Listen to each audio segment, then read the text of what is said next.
Jeremiah 38.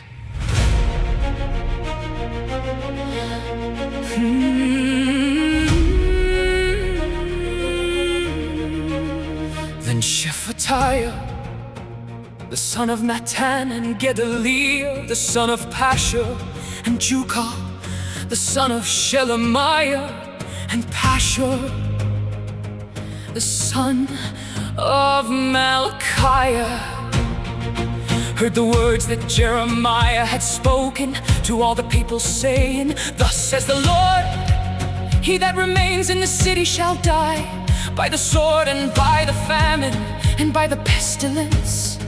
But he that goes forth to the Chaldeans shall live, for he shall have his life for a prey, and shall live. Thus says the Lord, this city shall surely be given into the hand of the king of Babylon's army, which shall take it. Therefore the princess said to the king, We beseech you, let this man be put to death, for thus he weakens the hands of the men of war that remain in the city, and the hands of all the people, in speaking such words to them. For this man seeks not the welfare of this people, but the hurt. Then Zedekiah the king said, Behold, he is in your hand, for the king is not he that can do anything against you. Then took they Jeremiah, and cast him into the dungeon of Malchiah, the son of Amalek, that was in the court of the prison. And they let down Jeremiah with cords, and in the dungeon there was no water but mire. So Jeremiah sunk in the mire.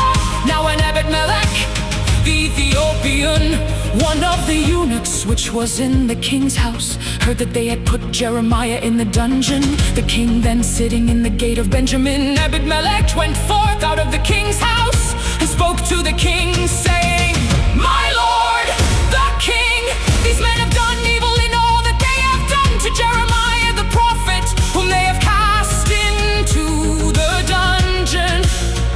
And he is likely to die for hunger in the place where he is, for there is no more bread in the city. Then the king commanded Ebed-melech the Ethiopian, saying, Take from here 30 men with you, and take up Jeremiah the prophet out of the dungeon before he dies. So Ebed-melech took the men with him, and went into the house of the king under the treasury, and took their old cast clouts and old rotten rags, and let them down by cords into the dungeon to Jeremiah. And Ebed-melech the Ethiopian said to Jeremiah, Put now these old cast clouts and rotten rags under your armpits, under the cords. And Jeremiah did so. So they drew up Jeremiah with cords, and took him out of the dungeon. And Jeremiah remained in the court of the prison. Then Zedekiah the king sent, and took Jeremiah the prophet to him into the third entry, that is in the house of the Lord. And the king said to Jeremiah, I will ask you a thing, hide nothing from me. Then Jeremiah said to Zedekiah, If I declare it to you, will you not surely put me to death? And if I give you counsel, will you not hearken to me? So Zedekiah the king swore secretly to Jeremiah, saying, As the Lord lives that made us this soul, I will not put you to death, neither will I give you into the hand of these men that seek your life.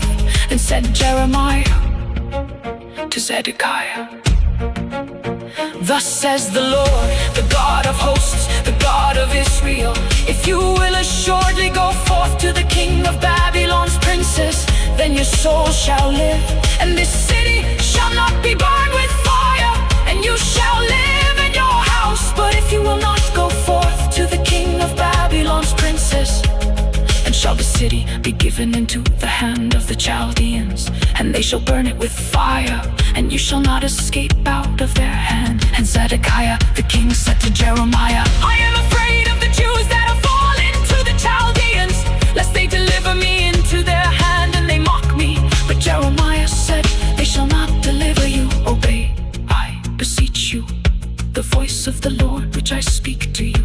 So it shall be well to you, and your soul shall live. But if you refuse to go forth, this is the word that the Lord has shown me.